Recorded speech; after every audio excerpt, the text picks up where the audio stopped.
change every couple months, and this is a new iteration of it. We hope that I'm glad to say that we have good news for folks. There are a lot more newer protections that protect folks and help people stay in place. Um, for this presentation, a roadmap of what we will be doing today is we're going to cover the new the renter protection. And we're going to answer very important questions like what happens if I can't pay my rent, and what does an eviction look like? How do these things help me as a renter in Sacramento? This roadmap is going to be very general. We're going to have pauses in between where folks can ask questions, or we can go over some of the Q&As, and to make sure that we answer those questions in within the flow of the presentation.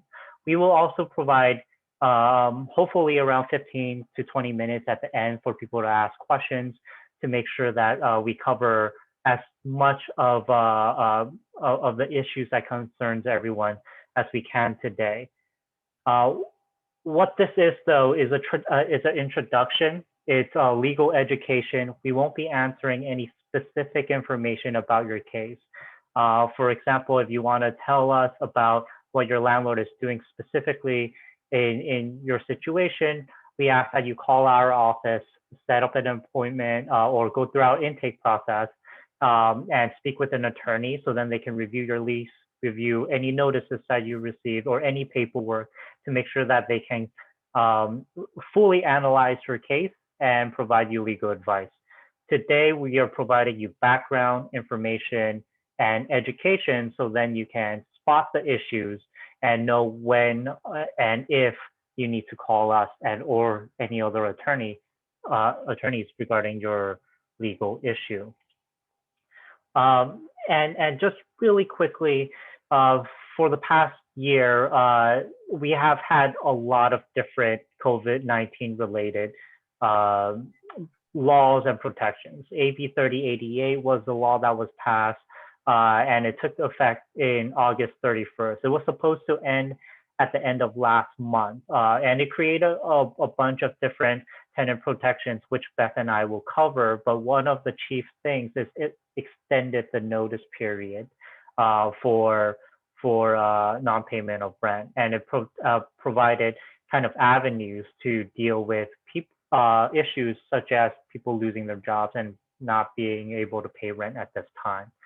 Recently, SB 91 was passed, and it extended AB 3088's protections, and it added different and new things such as rent assistance program that we will cover as well as we go through the slides. So that's and those are all great things that can help help tenants, but it doesn't kick into effect immediately. You will have to take some actions on your own behalf, and Beth will cover some of those with everyone. Okay, so, yeah. Oh, sorry. Hi, everyone. I'm Beth. I use she, her pronouns, and I'm excited to talk to you all today about renter protections in Sacramento and in California. So in the big picture, like what Laurance was just saying, things are better for renters than they were. Can you go to the next slide, please, Laurance? Thank you. So the big picture is that there are new defenses to evictions that were based on non-payment of rent between March 2020 and June 30th, 2021, this coming summer. However, tenants need to take action in order to protect themselves by submitting the COVID-19 financial distress declaration. And we're going to look at that form later and go over when you can sign it. Now, what's really important is that just cause is still required to evict tenants, and my colleague Laurance is going to talk more about that. What that means, in short, is that landlords need a good reason to evict somebody, and there are specific reasons that they can evict somebody. Now, in general, excuse me, next slide, please. Evictions right now are prohibited when two things are happening. One, the eviction is based on non-payment of rent when the tenant did not pay rent because of a COVID-19 related reason. And 2, again, both things need to be present. The tenant returned the declaration that landlords must provide to them when they fall behind on rent. Next slide. So some of you might be wondering, what happens if you can't pay your rent right now? The most important thing is submit the COVID declaration. And I'm going to say that many times this evening. I apologize, but that's the most important thing you can do. So when you submit the declaration, a tenant can never be evicted for non-payment of rent between these applicable time periods, which I'm going to go over in detail.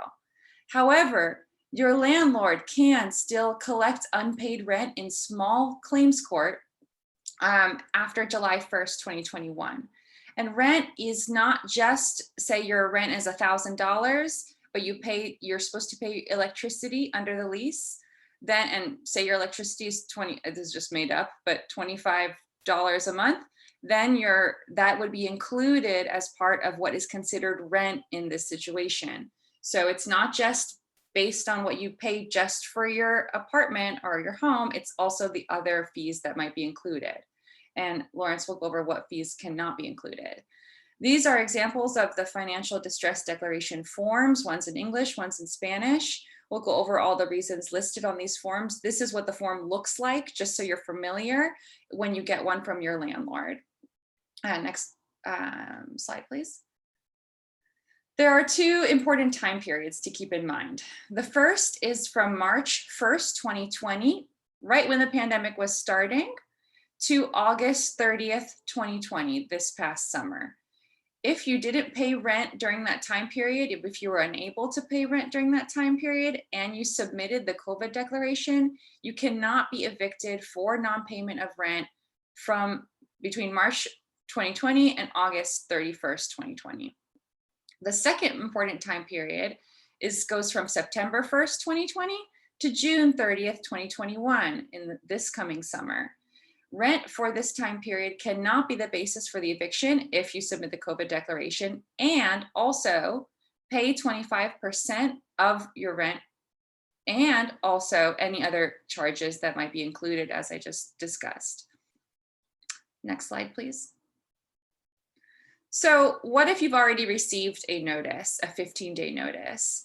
If you've already received a 15-day notice, it should have said that it was a pay rent or quit between September 1st and January 31, 2021. Now you don't have to pay that 25% until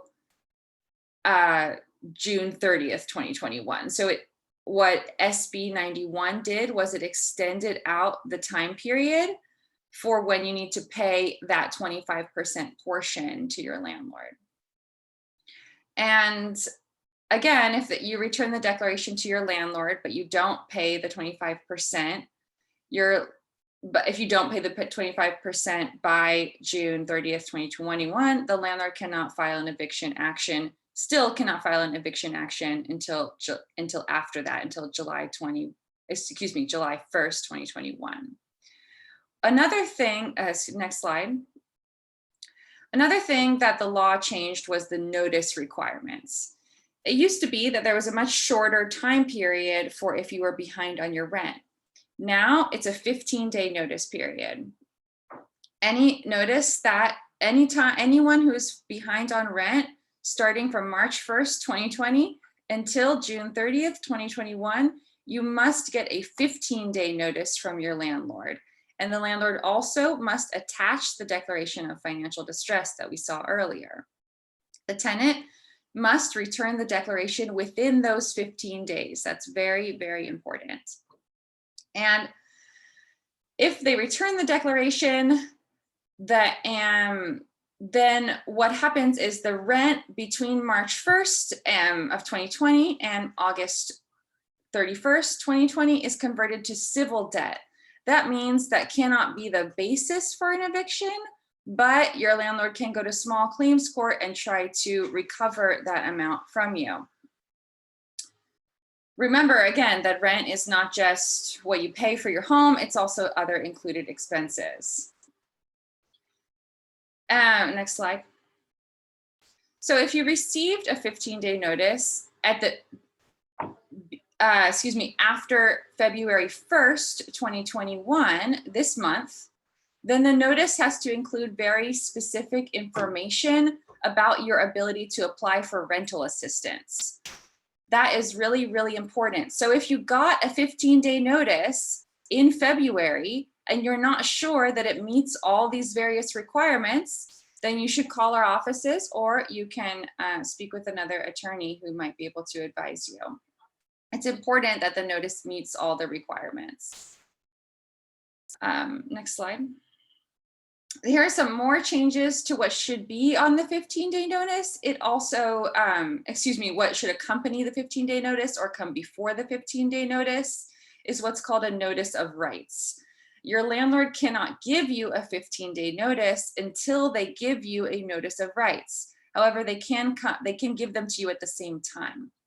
What the notice of rights needs to tell you is that it must tell you that you may qualify for rental assistance. It needs to have exact language from the statute, and it should come with your 15-day notice. So please make sure that if you get a 15-day notice, you've also received your notice of rights from your landlord. And again, this is only for 15-day notices that were given to you after February 1st, again, this month, 2021. Next slide. Okay, so there's a lot of information on this slide, but this is what is on the coronavirus declaration. How can I sign it? And if you've seen one, you see this scary language which says at the bottom, sign under penalty of perjury. Don't let that scare you from signing the declaration if it applies to you. I'm going to go over some of the things that are on this list. And if they apply to you, you can sign the COVID declaration and submit it to your landlord if you received a 15-day notice. So some reasons why you can sign the COVID financial distress declaration are if you, one, lost income due to the COVID-19 pandemic, say you lost your job or hours were cut for your job. Two, you have increased out-of-pocket expenses directly related to performing essential work during the pandemic.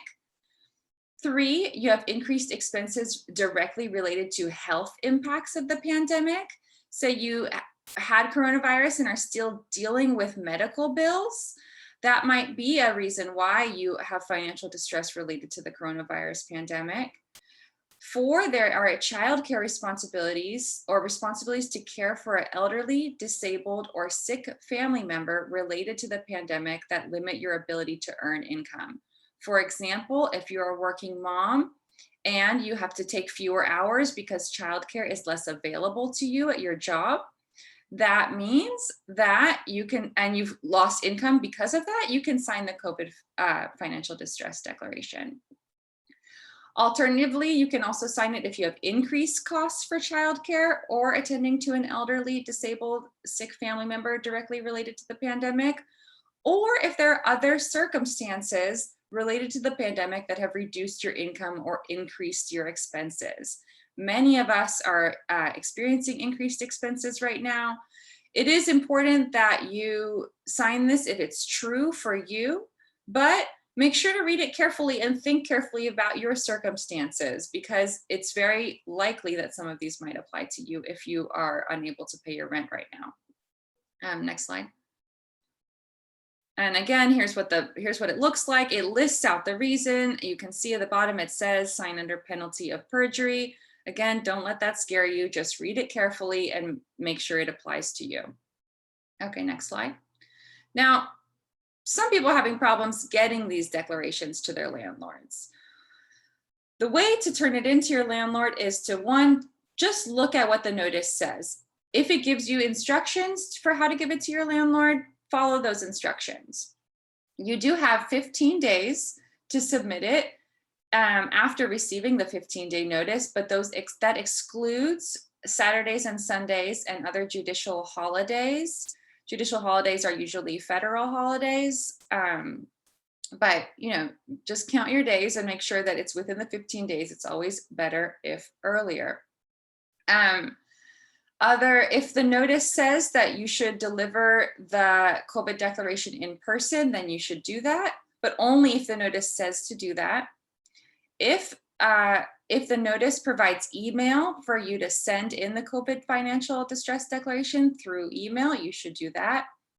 Alternatively, if an address is provided, you should send your COVID declaration through mail and also keep proof of mailing. Now, in general, you should submit you can submit your COVID declaration in the same way you pay rent. And that's another way of doing this. It's really important when you turn it in to take a picture, keep a copy for yourself, take a picture on your phone. You want to be able to prove that you submitted it to your landlord. So make sure you collect your evidence, because later down the road, if your landlord says, look, I never got this, you want to be able to show the court that in fact you did submit it. Next slide. So what if it's been past 15 days? You got the 15-day notice on February 1st, but now it's February 23rd. What do? Still try to turn it in. Even if your landlord says it's late, still try to turn it into them. It's more important to turn it in than to not.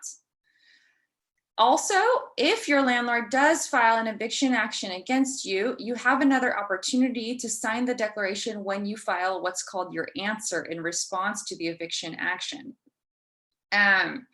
You need to complete your answer within 5 days, and we'll talk more about that process later. If your landlord does take you to court to try to evict you, the court will hold a hearing to determine if you had a good reason for not turning your declaration in on time. And we've seen people successfully do that hearing on their own and say, look, I couldn't turn it in on time because I had an emergency or some other reason. Still, it's important to try and get it in on time, but there can be reasons why sometimes that is not possible for us. But I still want to stress, it's still very important to get it in within the 15 days and with the evidence that you submitted it. And if your landlord does try to file an unlawful detainer action against you or an eviction action against you, then you should still seek legal counsel so you can turn it into the court within 5 days. All right, Laurance, I'm going to pass it back to you. Okay, and before we continue, do we have any questions either from Facebook or from the audience regarding the rent protections that we just discussed? Okay, hearing none, I'm going to move forward. And again, we have additional opportunities at the end for folks to digest a lot of this information and ask us any important questions that they have. So rent collection in small claims court, we're talking about afterwards. What happens if after the 15-day notice and a tenant submits a 15-day notice to their landlord saying that they have financial distress due to COVID? A landlord can still bring a small claims court against the tenant. It doesn't mean that the rest of the 75% of the rent is waived. So a landlord will have to file a small claims court action. They cannot do so until August 1st, 2021. The usual dollar limits for small claims court, which is around 10,000, is no longer, do not apply to cases relating to rent. And once a landlord receives, if a landlord receives an award or any financial assistance, they have to reduce their request for in small claims court. They cannot double dip in a sense. And during there are also new rental debt protections as well regarding what happens to the rental debt that a tenant might receive. A landlord, let's say you're going to look for a new apartment after this is all over, a landlord cannot use COVID-19 rental debt as a negative factor in evaluating rental applications. So a lot of people may have applied for apartments in the past, and the landlord might say something along the lines of, oh, you have debt, I'm not going to rent to you, or you have an eviction 2 to 3 years ago, I'm not going to rent to you. This type of debt that is due to COVID-19 cannot be used in the same way. A landlord should not be considering it. Again, it's very important for you to collect your evidence and information throughout this whole period and make sure you have it with you, okay? Because very few times have I ever seen a landlord say something illegal to a prospective tenant saying, I'm not renting to you because of your ethnicity. They're not going to say, I'm not renting to you because of your COVID-19 debt at some point, because they know they can't do that. They might try to find other reasons or other ways to not rent. So make sure you keep up to date on your applications, know what the criteria are, and make sure that you have evidence that that you collect the paperwork and your application, so then you can refer to it later on to make sure that the landlord is not violating the law. The COVID-19 rental debt cannot be sold or assigned to a debt collector until July or until July 1, 2021. And if a landlord refuses rental assistance or does not apply for landlord-specific rental assistance as well, then the rental debt cannot ever be sold or assigned, which is a new rule that was passed as part of SB 91, which is more protective for tenants. And SB 91 also added additional or extended the protections against lockouts and retaliations. What that means is that your landlord cannot lock you out or retaliate against you for asserting your rights. And you know, a landlord locking you out is very easily proved. If you leave to buy groceries, you go home and your keys don't work, you can't get back into your home. That's something that is tangible and you can prove it.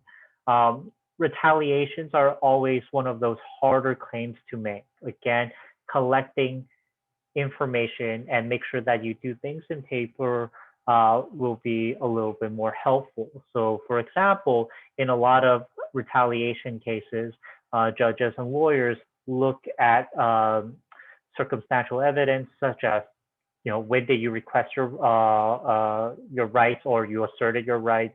When did the negative adverse effect that the landlord took was put in place? And that can be the beginning of building a case on retaliation. If you conduct all business over the phone, you can still assert retaliation, but once it comes to proof, it's a little bit harder. It becomes what you said and what the landlord said, and then based on how you use the language, it might be people might have different interpretations, and you really don't know how a judge or decision makers will move forward on that. So at all possible, we recommend doing things in paper, especially when there's a legal component to it.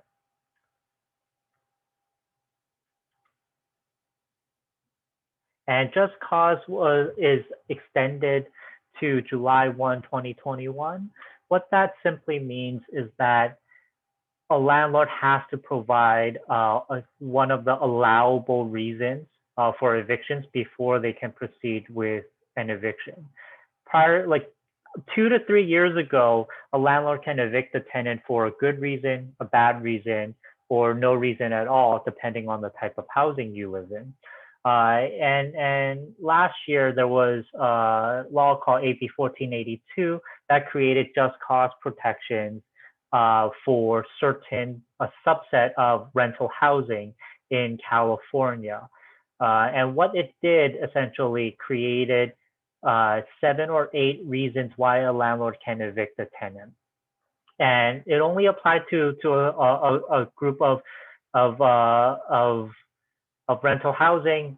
For example, single family homes rent by a mom and pop landlord would not be covered under AB 1482.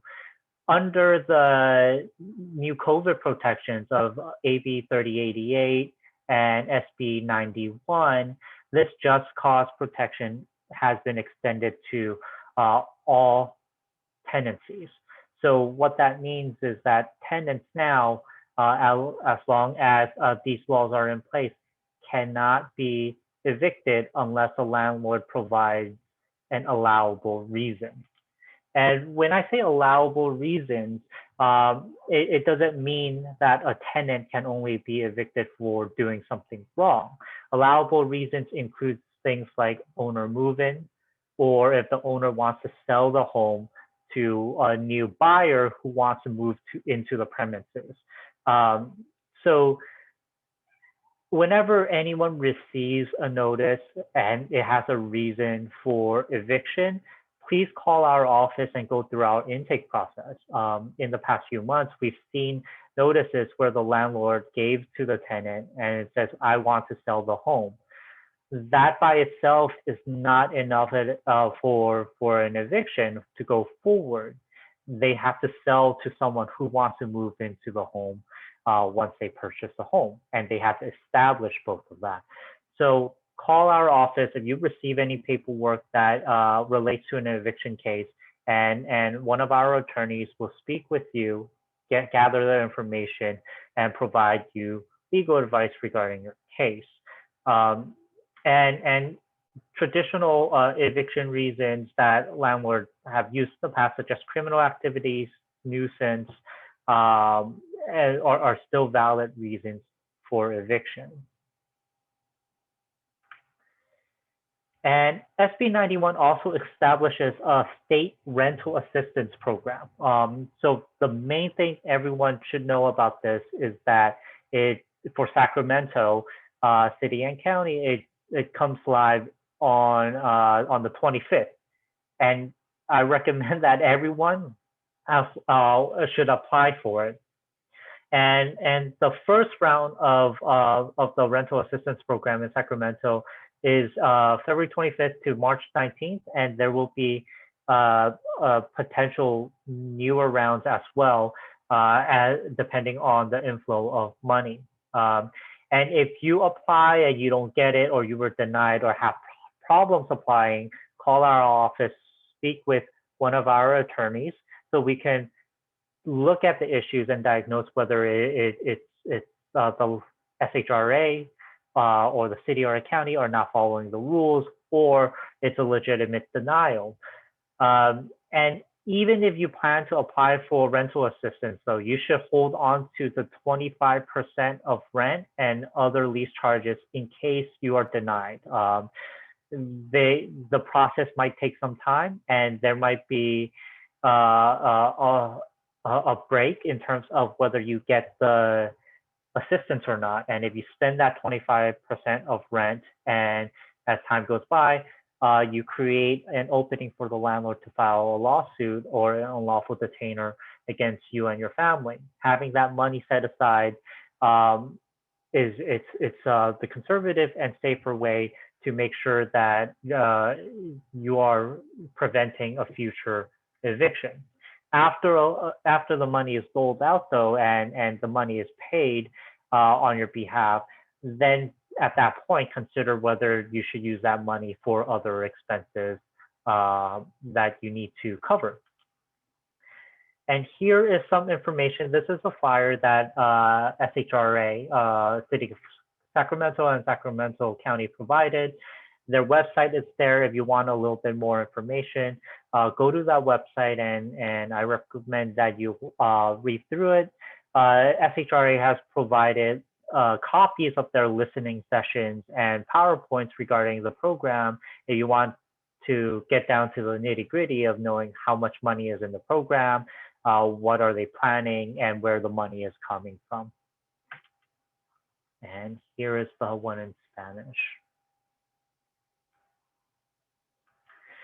And eligibility for rental assistance, there are three main eligibility requirements. If you look at a lot of the information that's provided by SHRA or other county providers, they're going to talk about the difference of federal or state money that's coming in and how they're going to treat it differently. But the eligibility requirements for SHRA are the next three slides and things that people should think about when they're applying. So at least one member of the household have to qualify for unemployment benefits, or they experience a reduction in household income, incur significant costs, or experience other financial hardships. So how to meet this requirement is essentially if you lost your job and you applied for unemployment benefits, you meet this prong, or you didn't apply for unemployment benefits, but you qualify for it, and because something happened, you were sick or you had to take care of someone, you didn't have time, you still would meet this criteria.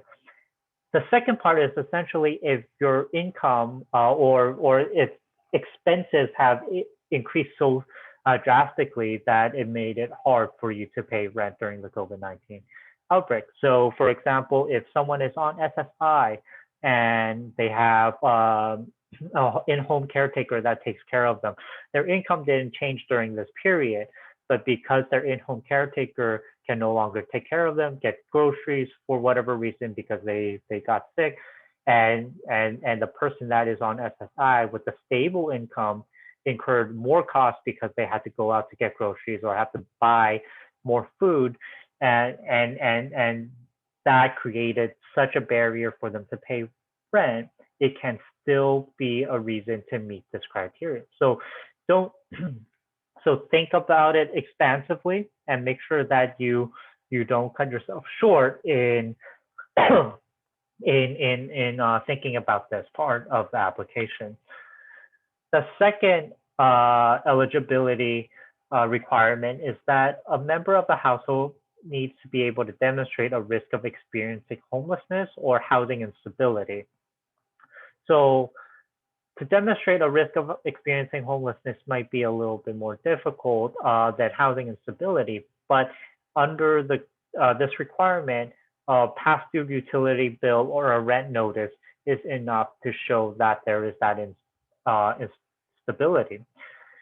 Unsafe or unhealthy living conditions, for example, you are forced to live in some place because of a shelter in place. It's unsafe and unhealthy, but you took it because of the pandemic, and there are no repairs or things like that.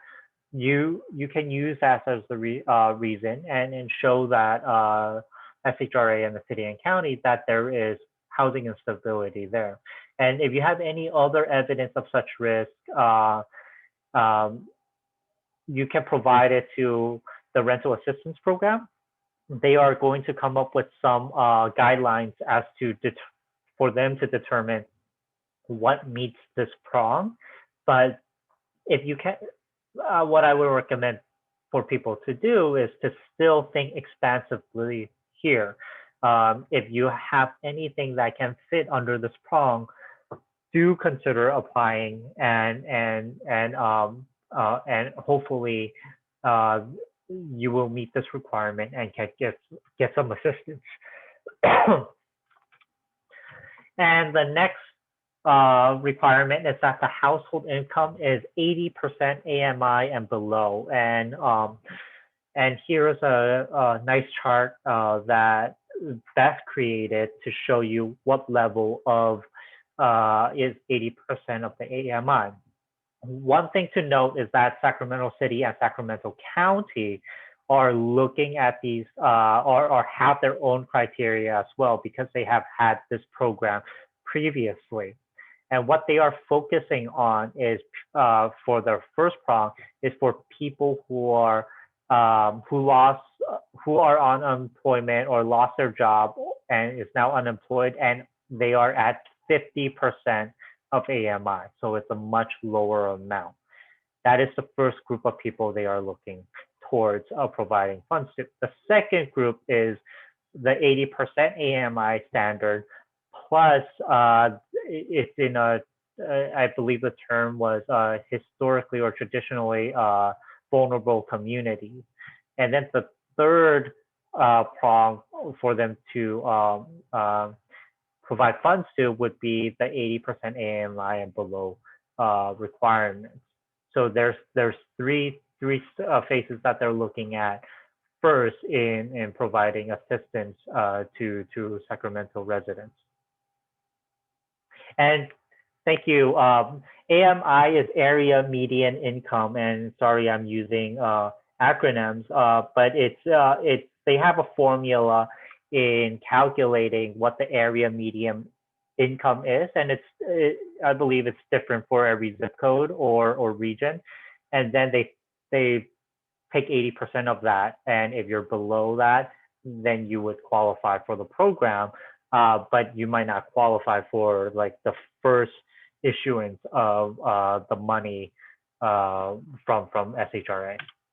And SHRA is the Sacramento Housing and Redevelopment Agency.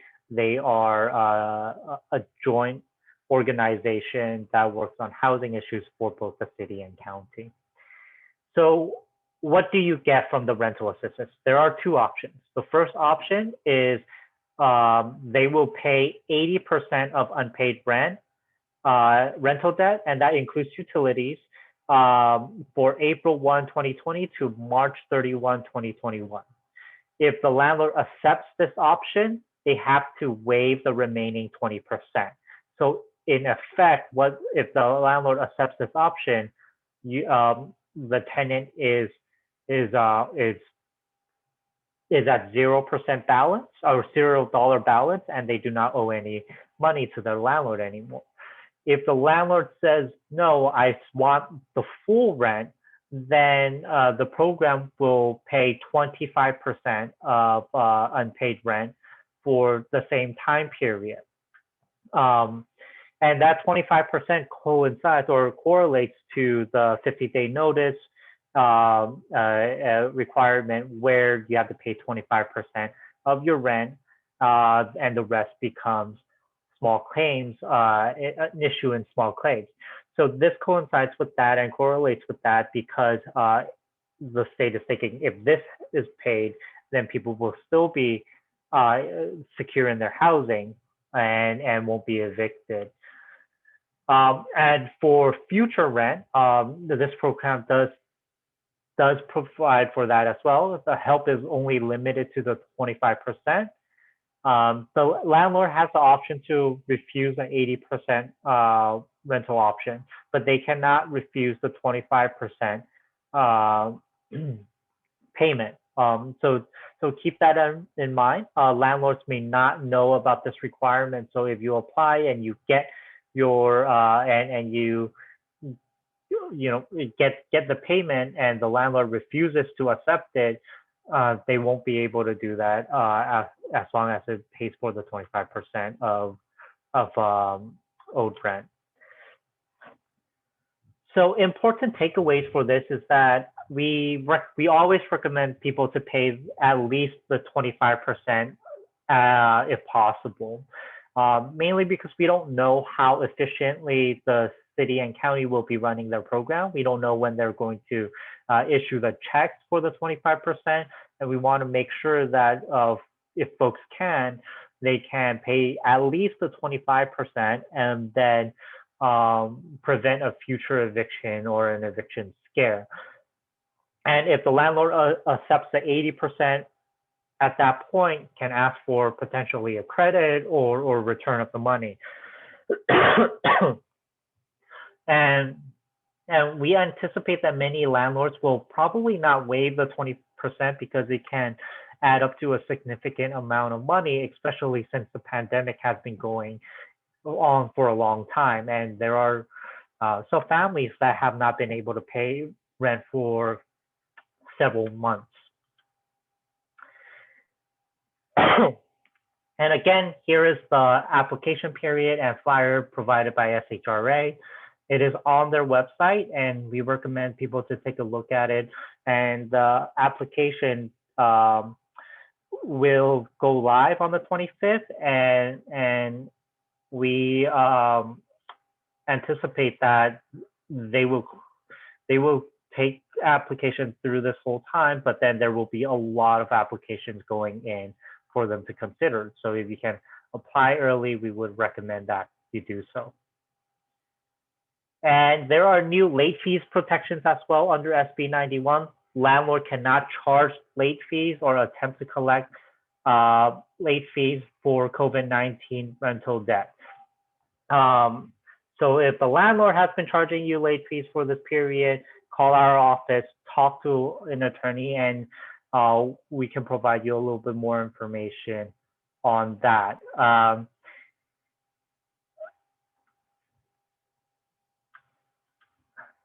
And just one more note on the late fees. Some landlords have been adding late fees to their rental amount. Please make sure that if you see that or you think that is what is happening, call our office, do an intake and speak with an attorney, because they should not be adding late fees to any of unpaid rent. And landlord also cannot increase fees charged or charge for service previously provided without charge when tenant has provided a COVID-19 declaration. So we think of this as an adverse action to asserting your rental rights. And there is also a CDC eviction moratorium that a lot of people have been circulating and talking about. It's from the federal government. It's one of the most protective actions that I've seen from a federal agency. But it does not apply in any state, local, or territorial or tribal area where there is a more protective law or protective stance on COVID-19. California passed one of the more progressive and more protective tenant protection programs. So in a lot of housing situations, the CDC eviction moratorium is not in effect, but still call our office, speak with an attorney, because there are some situations where the state law does not protect the tenant, but the CDC eviction moratorium would. And I'm going to pass this on to Beth, and she's going to give a brief overview of unlawful detainers or the eviction process. Thanks, Laurance. And quickly, we'll just pause for if there's any questions. Yes, undocumented folks can apply for the SARA funds. And again, we encourage everybody to apply if they are able, and it would benefit them. So now we're going to zoom back out and just talk about what is the whole eviction process look like. Sometimes I find that this is really helpful because it can help tenants understand what part of the process am I in, and then you can understand what part of the process comes next and how to prepare. So this is just an overview of the whole process. Next slide, please. Thank you. Okay, so the eviction process starts with the notice. We spent some time talking about a 15-day notice, which is for non-payment of rent. But there's other kinds of notices. There's 3 days, 30 days, 60 days, etc. Sometimes, like from what Laurance was saying, the notice is based on criminal activity, and that can be a 3-day notice to quit. That just says in 3 days, you have to move out. Alternatively, some notices give you the option to what's called cure. So for example, say in your lease, it says you have to keep the porch completely free of all items. And your landlord says, look, you have stuff all over the porch, you have to clean it up. They could give you a 3-day notice that says 3-day notice to cure, which says in 3 days, you got to clean up the front porch, or quit, or in 3 days, you have to leave if you're unable to do that, what they're asking you to do. So make sure you read the notice and understand what it's asking you to do. Once that notice period is up, then the landlord can file what's called an unlawful detainer. Unlawful detainer is the way that the California legal system names evictions. That's what they're called. And so once the notice is up, they can file an unlawful detainer in court. So next slide, please. And when the landlord files the unlawful detainer with the court, they are the plaintiff. They're saying, I want this tenant, the defendant, to move out. And here are the reasons why. They have to have a just cause reason most of the time, as Laurance explained. Now, once the notice period is up, then the landlord files an unlawful detainer in court, then you will get the complaint and summons from the court. You'll get the court paperwork from the court. Now, don't try to, stay there. Don't try to avoid service. If you see the court paperwork is coming, don't try and hide. Don't try to avoid getting it. It can cause problems later down the road. Just get the court paperwork, read it, and then call us, because we can help you file what's called the answer. Now you need to answer to the landlord's unlawful detainer complaint within 5 days. This is very, very important because it's a very short period in which you have to respond to the landlord's complaint. It's important that if you get any court paperwork, that you either call legal services or you speak to an attorney, because the filling out the answer can be complicated. So make sure, but most important is that you need to file one, because if you don't, then the court says, oh, I've heard from the landlord, but I haven't heard from the tenant. So the landlord wins automatically. It's called, and the landlord can file what's called a default judgment, saying if we didn't hear from you, you automatically lose. So we want to avoid that, of course. So make sure that you file an answer within 5 days of receiving the summons and complaints. However, an answer sometimes is not always the best response. There are other responses, such as what's called a motion to quash. These are complicated, and a lawyer can help you do these answers if it is appropriate to do so. So again, it's very, very important to contact an attorney if you get any court paperwork. Next slide, please. Okay, so then once you answer, the court will set a trial. Now the court sets a trial everything is by Zoom right now. So if you have difficulties with using the internet, or you don't have stable internet at home to use Zoom, try and reach out to a family member or a community organization that might be able to help you set that up. And trial is usually set within 21 days. So you have a little bit of time. So keep in mind, this whole process kind of takes some time. It's not immediate. As soon as you get the notice, it doesn't mean you have to move out within 3 days if it's a 3-day notice. It means you need to understand what the notice is saying and then wait and see if you receive court paperwork. Now, before trial, you can move out and say, look, I don't want, actually, I've got another place to go. I'm all good. I'm moving out, but you still need to show up to trial to tell the judge, I moved out. If you don't show up at trial, then same thing as before. If you don't answer, a default judgment can get entered against you.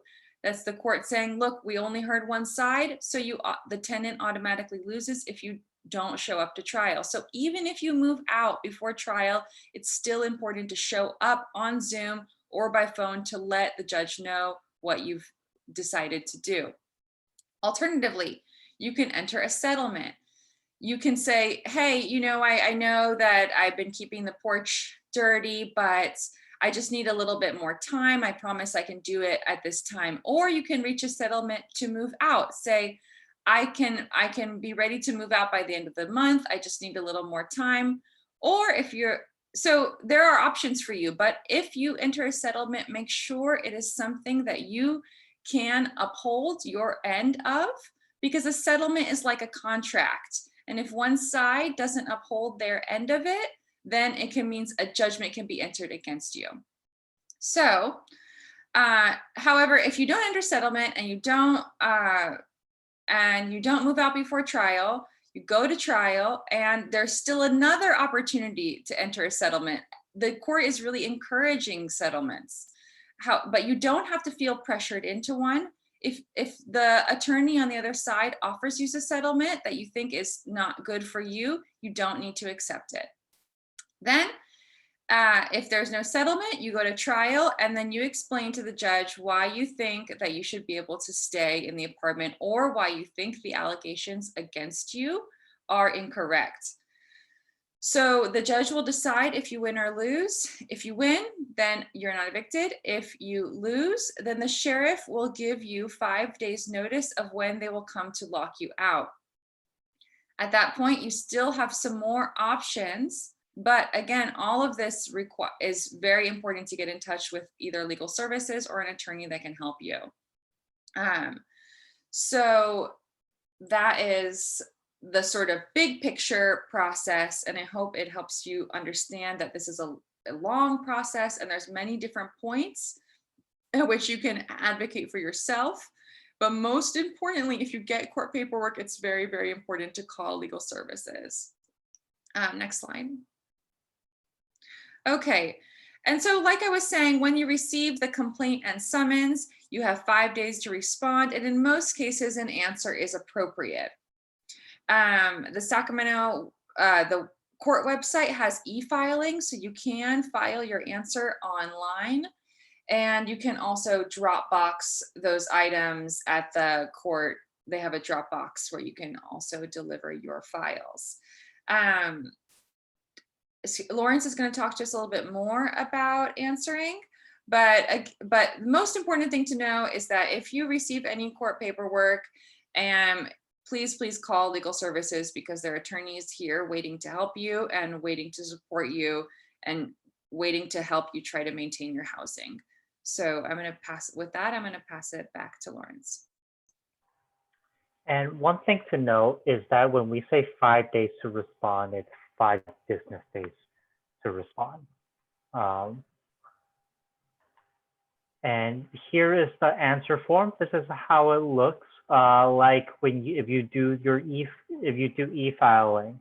What I would recommend folks to think about is, if you don't speak with an attorney, you should at least think about your legal arguments. If you e-file, currently a lot of the COVID-19 related defenses, I don't believe they are posted on the e-filing form. So you would have to print out the new COVID-19 answers, fill it out by hand or type it out, and then submit it through Dropbox.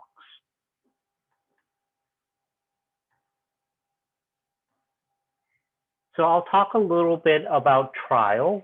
Trial right now is a little bit different from how traditional eviction cases are held.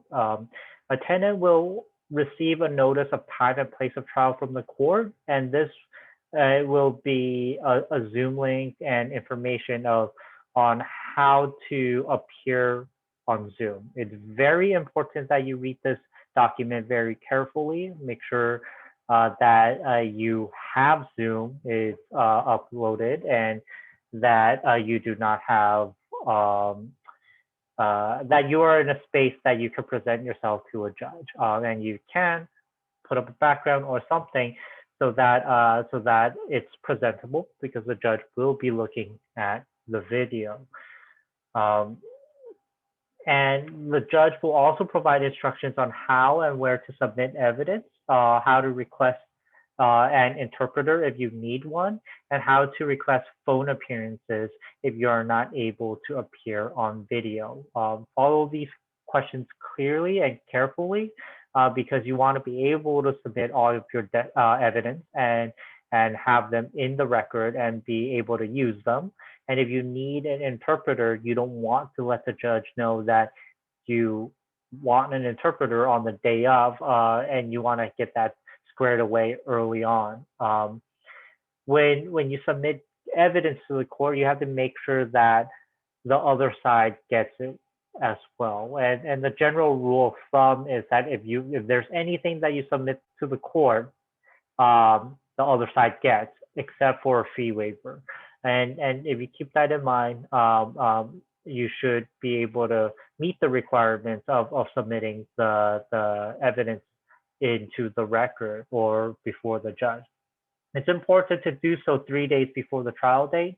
Even if you miss the 3 days, I would recommend people to submit their evidence anyways, but the judge has some leeway of saying no, they're not going to look at it, it was submitted late. So if you want it, if you are worried about your evidence and you want it to be submitted for sure, make sure you get it in 3 days before the trial date.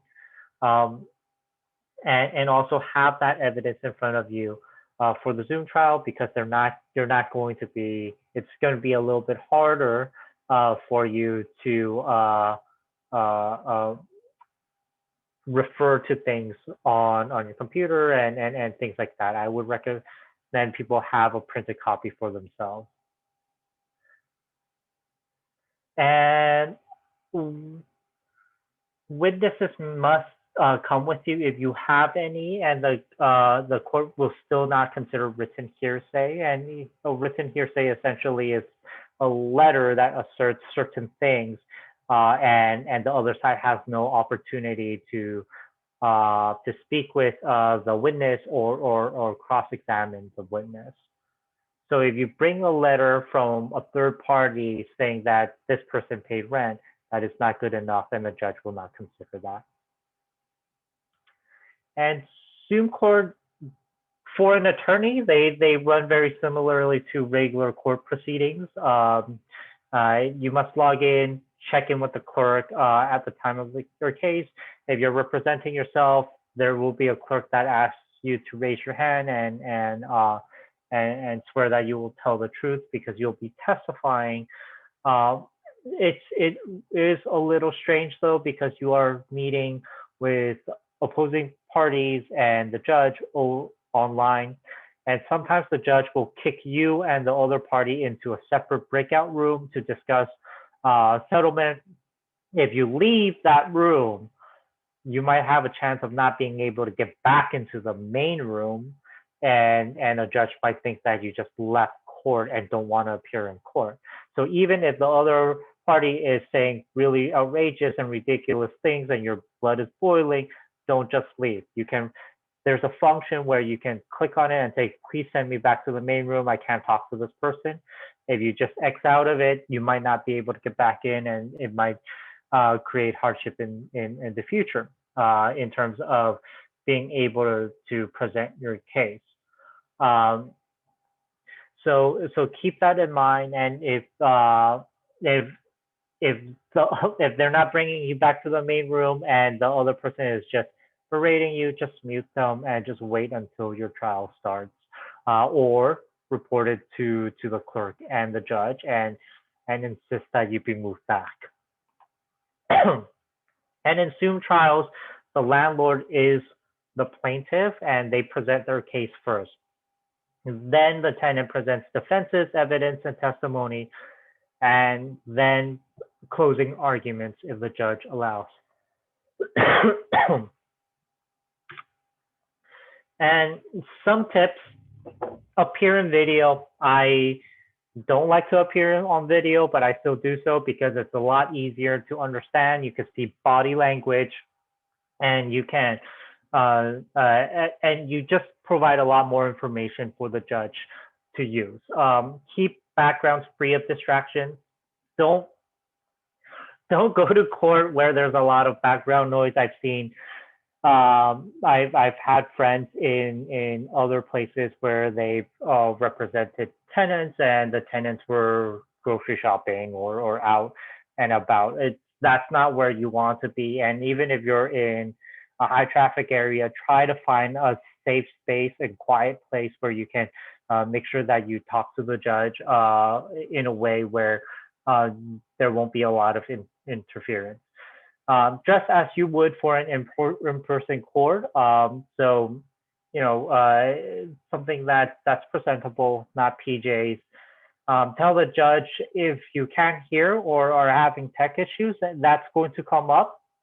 Don't just nod and move on with the court hearing, because they might be asking you a question, or they might have been saying something that's really important for your case, or the other side might have said something that is not true. So slow down and ask the judge, like, I didn't understand or I couldn't hear you. Can you tell me a little bit more? Make sure you read all the instructions very carefully, and you also want to think about what you want out of court, right? If there is a settlement potentially, think about that. There are times where tenants feel like they are in the right and they don't ever want to settle, and that may be fine, but you really want to think about what would the result be, and consider all options before going to a trial, because trials are always risky. Even if you think you have a wonderful and great case, it doesn't mean you will win. Because of presentations, stuff the other side said. So you really have to think about your options, and also get legal help where we have intakes 4 days a week, except for Wednesday, and we'll talk to tenants about their legal issues, provide legal advice and education, and walk them through the process.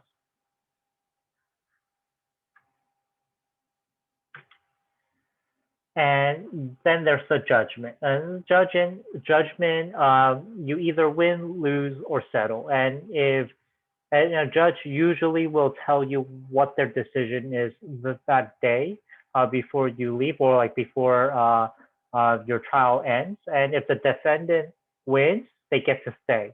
But that doesn't mean that past due rent is waived. Let's say the landlord is evicting for nuisance activities, haven't received or haven't collected rent for 3 months. You go to trial, you win, you still owe those 3 months of rent. So during this time of the eviction case, do not spend your rent money, put it aside, because if you're unable to pay, the landlord can come back with a 3-day notice to pay rent or quit, or at this time a 15-day notice to pay rent or quit, and it might create some hardship. And if the landlord wins, then there is a judgment entered against the defendant, and the judgment is public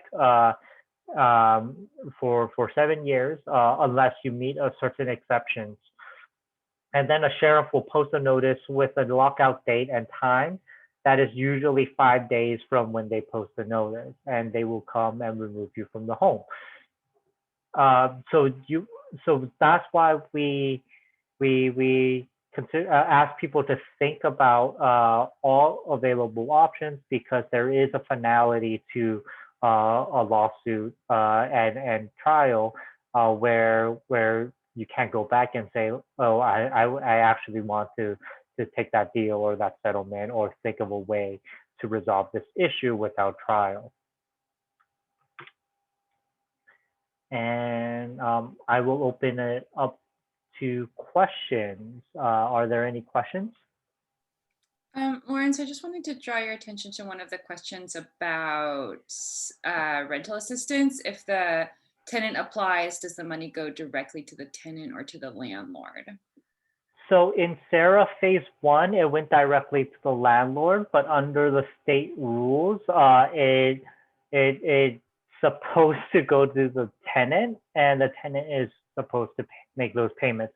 We don't know which way SHRA is going to be running the program, or at least I haven't seen any guidance from them on that. Yes, and also I will add that landlords can also apply for and with their tenants. So if you happen to have a very good relationship with your landlord, you can go through that process together. Another question, does the landlord have to submit one application for all the units or submit separate applications per tenant? I would imagine it's per tenant, because I would think each tenant has different rental back balances. Yeah, I agree that I believe it is for all tenants. I mean, for an individual application per tenant.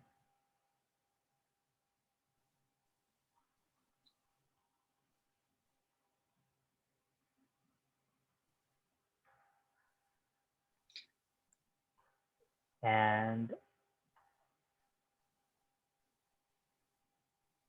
any other questions? Yes, please, Beth.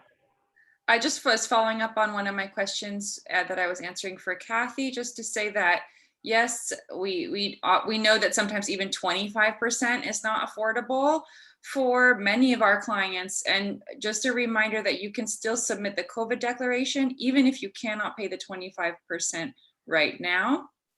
And that if there are specific questions with respect to how much should be paid and when, your tenants should definitely call us so we can give specific legal advice for that situation. Okay. And a question here is, what happens if a manager or landlord give you a 15-day notice without your rights declaration? That is a defense to an unlawful detainer, but I would recommend that once you if you get a 15-day notice and you're sitting here at this presentation, I would recommend people to submit their declaration of financial distress, because that prevents you having to even argue that there is a legal defense for you to so that the landlord cannot evict you. If you provide the declaration of financial distress, the landlord should not even be filing a lawsuit against you in the first place. So you don't have to make those arguments. So I've told many people that that's gone through the intake process with me, print out a copy of the declaration of financial distress, have it on hand, so then they can fill it out and submit it to their landlord whenever they need to. Yes, and there's another question, which is, if someone is evicted, are they still able to apply? I assume that means for rental assistance for any rent owed. Maybe if Cecilia, if you want to clarify, does that mean rent owed to the previous landlord from whom they were evicted, or if they're able to apply after being evicted? To the previous landlord from where they were evicted. So I think that tenant would meet the requirements of the application process. I don't know how SHRA is handling those cases right now in terms of, do you have to be housed? And I mean, like, the second prong is at risk of homelessness, and that's something that they'll look into. But in terms of, will SHRA have special rules regarding that situation, I do not know at this time. Another question is the legal proof that you submitted the declaration. To take a copy or a picture, what is recommended, and does the picture have to have a time and date? So when you sign the declaration, you will date it, and the signature is authenticating that it's been signed on that date. So if you take a picture, I think you don't need to further date it. But I'm not sure, Laurance, if you have another idea. I think that's fine. And if I ask people to send things, like, keep a copy for themselves and send things certified mail or email, so then you have that timestamp and you have that slip that says when you send it, and that will bolster kind of the truthfulness of what you're saying. In terms, there's a question about, is there a template for the declaration? Also, is that document suitable to submit for the CERO 2 applications? So that by itself may not meet all the requirements for CERO 2, but there is a template for the declaration of COVID-19 related financial distress. It's on the screen right now. Beth provided it earlier. It's in English and Spanish, and it lists the 6 reasons allowed for a declaration of COVID-19 related distress. We had another question about a rent increase. There are limits to how much rent can be increased. One, because we're in a state of emergency, and also because of the other rent increase protections that went into effect in California in recent years. So in Sacramento, your rent should only be increased by 6% per year. But again, every situation requires, more detailed analysis if that 6% applies to you. Otherwise, it might be a 10% cap. But your rent can only be increased by a certain amount every year. So I would make sure that your rent is not increased by more than that amount. Also, if you cannot afford to pay the new rent increase amount, again, suggest submit the COVID financial distress declaration if you're unable to pay your rent at this time because of coronavirus or because of one of the listed reasons on the declaration.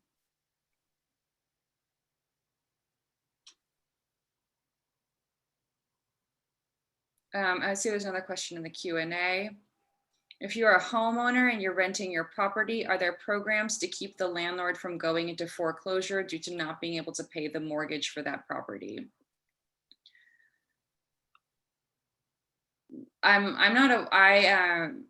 This presentation is focused on tenant rights, so I'm not prepared to answer this question. I'm not sure, Laurance, if you have another idea for if there are programs for preventing foreclosures for homeowners right now.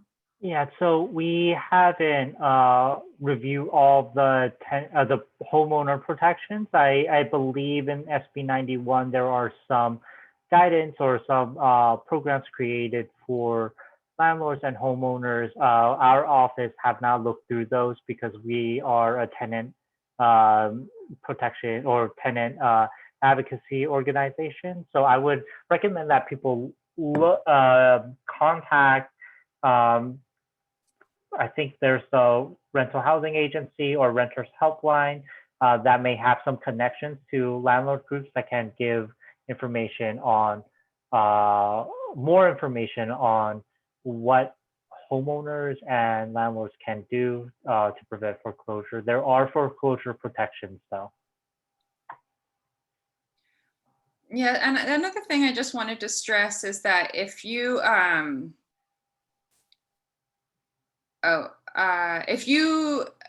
if your landlord is like not cooperating and is still threatening to change the locks or otherwise kick you out without going through this process, then you need to make sure to contact legal services right away, because you can only be evicted through this legal process alone. There is no other way to be asked to leave your home in this that is legal. So make sure that you don't get locked out of your home illegally.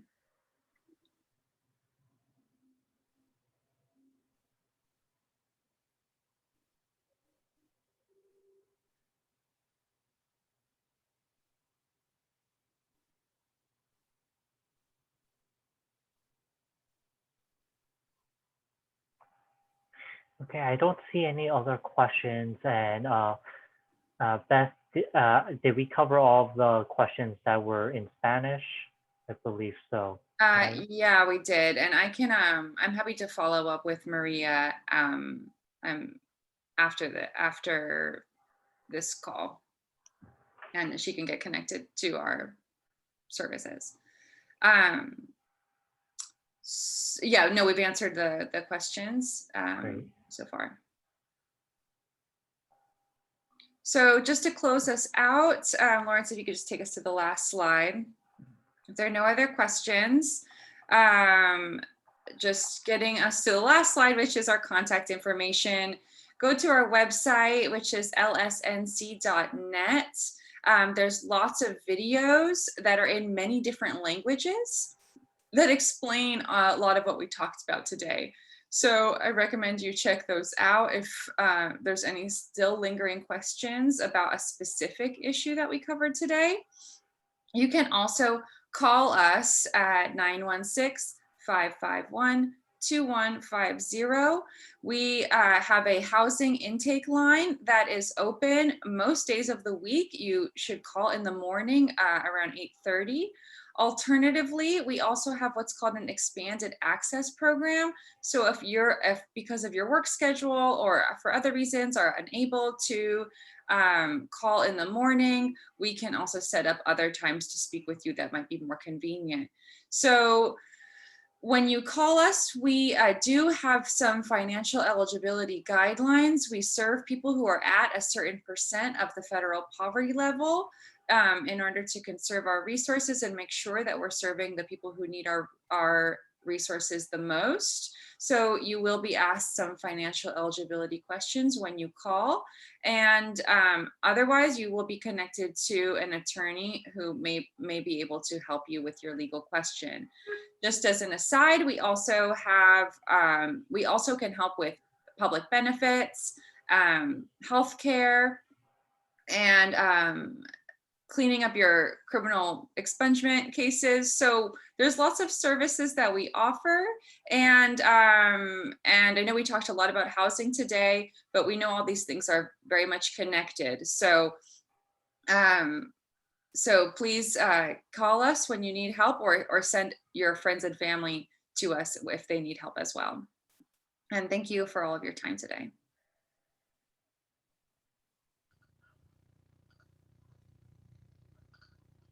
Thank you very much, Laurance and Beth and Legal Services of Northern California for providing just this really valuable information to our community. We know that there are many people who've been impacted by this, and now that they have the information, we hope to be able to assist people moving forward as they continue to have questions once the applications open. As a reminder, the applications for the rental assistance program do open on Thursday, the 25th. Sacramento Act will be sending out more information via email to the people that we have that have registered for this, as well as people who receive our mailing list, and on social media with direct links to the page where that is found, as well as other all of the information about the documents that are required and the eligibility. So definitely do stay tuned for those things. Once again, thank you, Laurance and Beth, and thank you everyone for joining us. Have a good evening.